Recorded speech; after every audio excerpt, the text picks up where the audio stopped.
Bonjour, nous sommes le jeudi 30 décembre 2021 et aujourd'hui je vais cesser de me contenter de vous encourager à regarder le film Don't Look Up.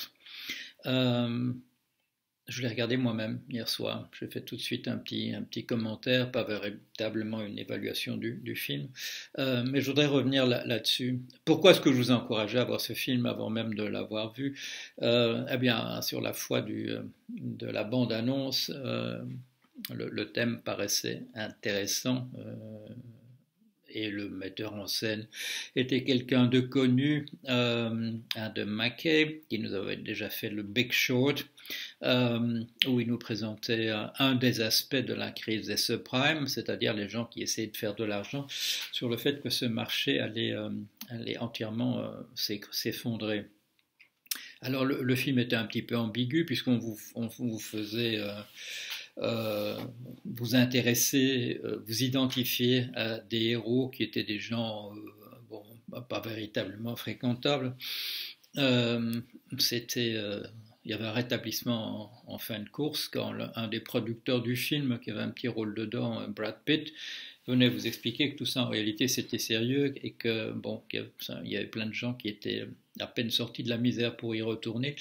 Et donc on vous donnait une morale du film qui n'allait pas tout à fait dans le sens de ce qui était présenté jusque-là, où on faisait rire d'un truc qui n'était pas trop drôle, ou alors il fallait le prendre, je dirais vraiment dans l'esprit Fight Club, ou bien V for Vendetta, hein, V pour Vendetta, c'est-à-dire un film qui montre simplement les aspects les plus ridicules du capitalisme pour que les gens s'en indignent. Mais là, ici, il était clair qu'il s'agissait d'une métaphore, voilà, on allait vous faire réfléchir sur la fin de l'extinction du genre humain au réchauffement climatique à partir d'un thème apparenté, celui d'une météorite plutôt d'une comète qui va s'écraser sur la Terre et va provoquer la disparition de la vie, ou en tout cas de la vie telle que nous la connaissons, constituée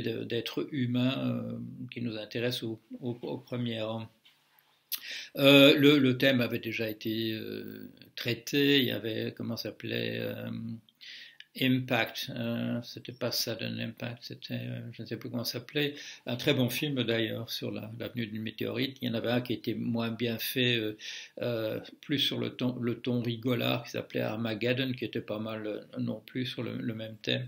Euh, mais ici, il s'agit manifestement, voilà, de nous faire réfléchir à l'extinction possible due au réchauffement climatique en prenant un thème un peu décalé, celui de la comète. Bon, ça ressemble aussi, le thème, bien entendu, bien que le traitement par le film soit tout à fait différent, ressemble fort à celui de Mélancolia, du très très beau Mélancolia de Lars von Trier.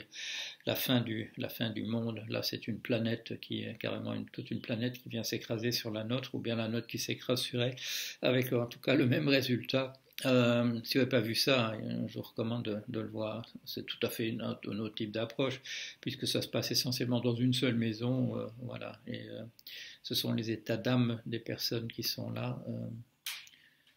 Vis-à-vis de la catastrophe qui se dessine. Un très très très beau film, très très belle fin d'ailleurs aussi dans ce film avec des grands acteurs comme Kirsten Dunst et Charlotte Gainsbourg.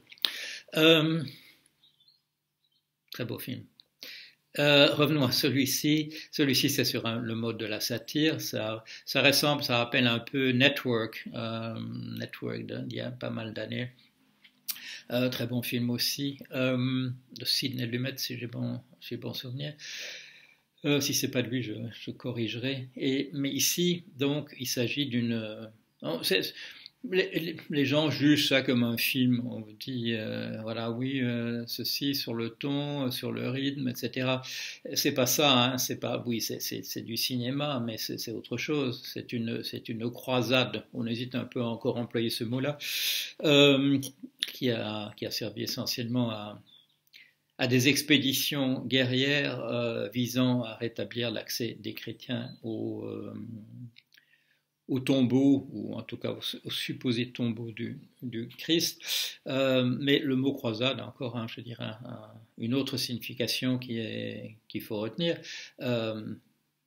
même si on peut, je dirais, trouver des explications historiques au sens premier, c'est celui de mobiliser les gens pour une grande cause. Et la grande cause, il n'y a pas de plus grande cause, bien entendu, que celle d'essayer de sauver le genre humain, qui est extrêmement, extrêmement menacé.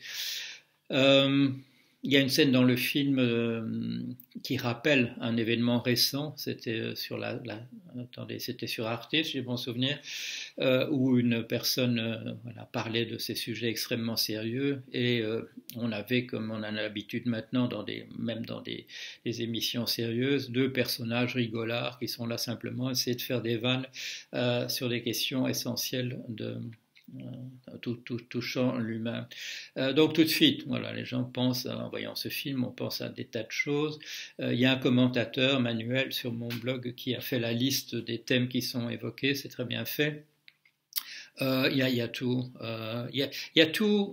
En fait, le film a fait le relevé. Je pense à ce film Contagion qui date de 2011, dont j'ai déjà beaucoup parlé, et qui en fait avait couvert exactement tous les aspects de la pandémie qui viendrait 9 ans plus tard.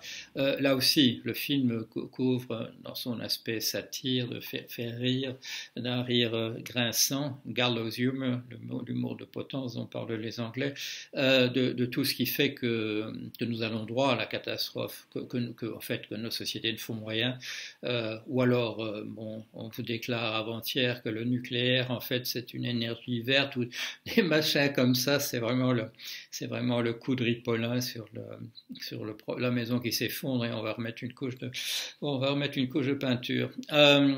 C'est là qu'on en est. Des journalistes qui sont là le nez sur l'audience. Ça ne veut pas dire qu'ils disent qu'il faut les critiquer nécessairement, mais ils sont là pris à la gorge par des considérations de type commercial. Et du coup, ça les conduit justement c'est très bien montré, à essayer de décrédibiliser des gens qui font des remous, qui feraient partir des annonceurs. La classe politique, prête à tout, bien sûr, pour garder son boulot, à tuer père et mère avant de ses enfants, et ainsi de suite, parce que, comme vous le disent en aparté, certains de ces politiques, en fait, je sais rien faire d'autre dans la vie, et donc, je vais diriger la société parce qu'en fait, j'ai aucun talent pour faire des choses sérieuses. Des scientifiques prêts à se vendre, là aussi, à l'argent, aux marchands de doute, si on leur offre des médailles et des galons. Et la liste est longue, des choses qui sont dénoncées.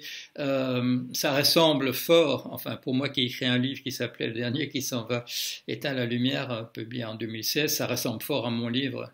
Si on avait voulu faire, je dirais, je ne sais pas si ces gens ont lu ça, j'en sais rien. La seule chose que je sache, c'est que ce livre a été traduit en chinois et été lu en Chine, et j'espère que dans les bonnes décisions qui sont prises ces jours-ci en Chine, il y a des mauvaises décisions prises aussi, en particulier à Hong Kong selon moi, j'espère que j'ai pu influer sur la manière dont les gouvernants chinois ont redéfini leurs objectifs et continuent de les redéfinir. Je n'ai pas le sentiment que ce livre ait particulièrement été lu, au contraire, dans le milieu occidentaux, puisqu'il n'a pas été traduit, à part le chinois, il n'a été traduit en aucune autre langue. Mais les thèmes sont là, et en particulier le fait que notre logique, que jusqu'au bout, nous ne sacrifierons pas la logique du profit.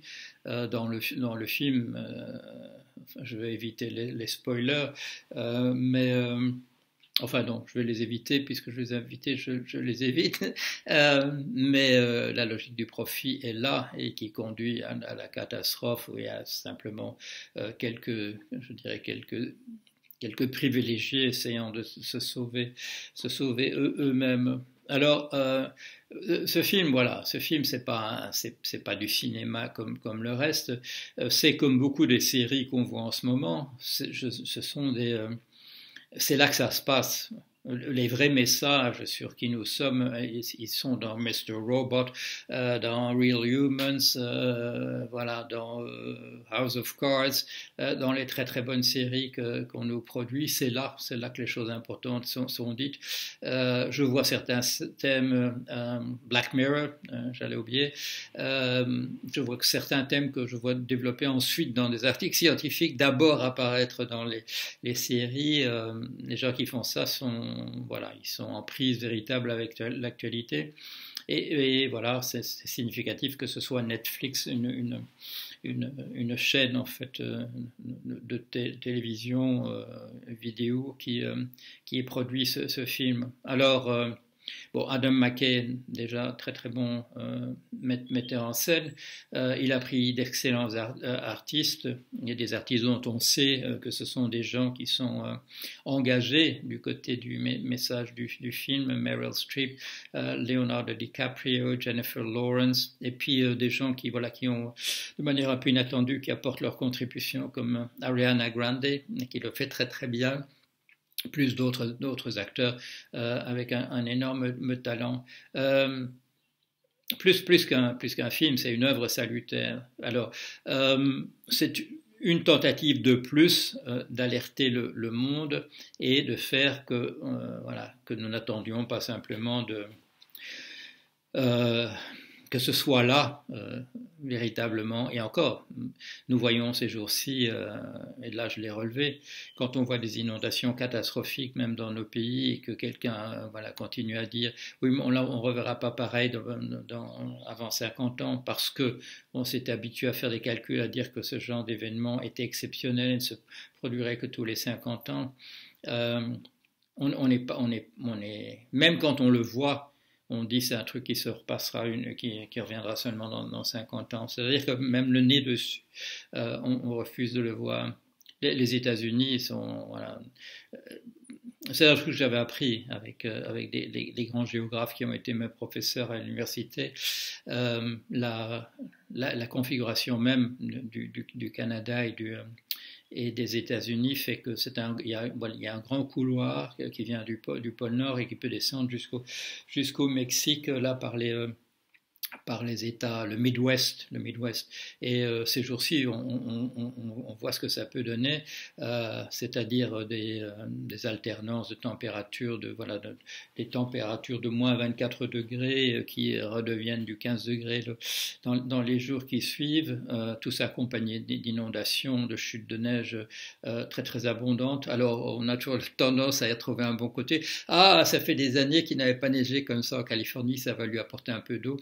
On essaye de trouver quelques bons côtés à la catastrophe. Et il y aura des gens qui vous diront encore c'est bien parce qu'on va pouvoir planter des vignes au pôle Nord et on pourra faire du vin là-bas. Je tombe dans le ton maquet, c'est-à-dire d'essayer de rire de toutes ces choses absolument tragiques. Si vous n'avez pas vu ce film, regardez-le. Ça se regarde à la télé ou sur un ordinateur. Et surtout, regardez-le, appréciez-le et dites à d'autres de le regarder. Je ne sais pas si ça va donner grand-chose. Moi, je dirais comment dire, le trou dans l'eau qu'a représenté mon livre, Le dernier qui s'en va éteint la lumière, un intérêt qui fait que je suis passé beaucoup à la télé, le livre s'est bien vendu, etc. Et puis, mais il y a d'autres initiatives, il y a Madame Greta Thunberg, je dirais pratiquement toute seule au départ, qui fait des choses remarquables. Voilà, Adam McKay plus cette brochette d'acteurs remarquables, ils ont très bien fait ça. contribuent de leur côté. On va continuer à, comment dire, à chacun faire de son côté ce qu'on peut. Si ça pouvait percoler, si tout ça pouvait voilà, produire quelque chose d'autre que simplement les protestations des jeunes qui rentrent par là de les oreilles des politiques et sortent de l'autre côté, qui vont plutôt essayer encore de faire quelques sous sur le nucléaire avant qu'on mette la clé définitivement sous le paillasson.